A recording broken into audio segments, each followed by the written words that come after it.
नाशिकच्या तपोवनामधील 1700 झाडांचे रक्षण करण्यासाठी गोदामाई प्रतिष्ठान ट्रस्ट कोपरगाव यांच्या वतीने कोपरगाव ते तपोवन नाशिक असा सायकल प्रवास आयोजित करण्यात आला।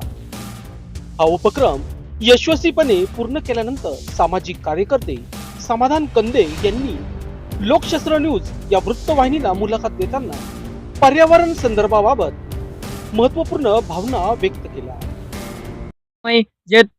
जय श्रीराम भावानो बहिणीनो, तर मी शिर्डी कोपरगाववरून माझं नाव समाधान कंदे। मी शिर्डी कोपरगाव ते आपल्या तपोवन मधील 1700 झाडं वाचवण्यासाठी गेले आज मला 4 दिवस झाले मी इथं थांबलेलो आहे।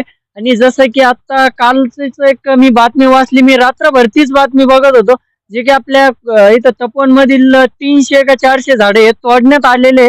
तर सरकारला मी एवढं सांगू इच्छुक आहे, जो तुम्ही आता जे झाडं तोडलेले आहे ना, तिथं असं आम्हाला वाटतं की इथून पुढे तुम्ही एका सुद्धा मी झाडाला हात लावून देणार नाही। कारण की मी काल रात्रीपासून पण येऊन मी चक्कर मारले इकडं, की एक सुद्धा झाडाला हात न लावून मी हे करणार आहे। आणि आज पण तरी आम्हाला हे झाड आम्ही वाचवणार आहे एवढं सांगायचंय। आणि बाकी तुम्ही इथं आम्ही कोणाला सुद्धा एका सुद्धा झाडाला हात लावून देणार नाही आम्ही, एवढं सांगतो सरकारला।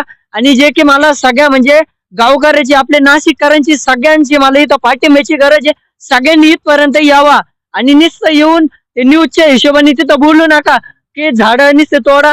तर असं सांगा की हे झाड आपले तुटले नाही पाहिजेत आणि तुमच्या पाठिंब्याची गरज अशी का अजून नाशिककर अर्धे निम्मे झोपलेले। नाव सांगा तुमचं पूर्ण। तर माझं नाव समाधान कंदे, मी शिर्डी ते कोपरगाव इथून तपोवन साठी सायकल यात्रा केली। लोकशास्त्र न्यूज साठी नाशिक प्रतिनिधी लक्ष्मीकांत दिक्कत।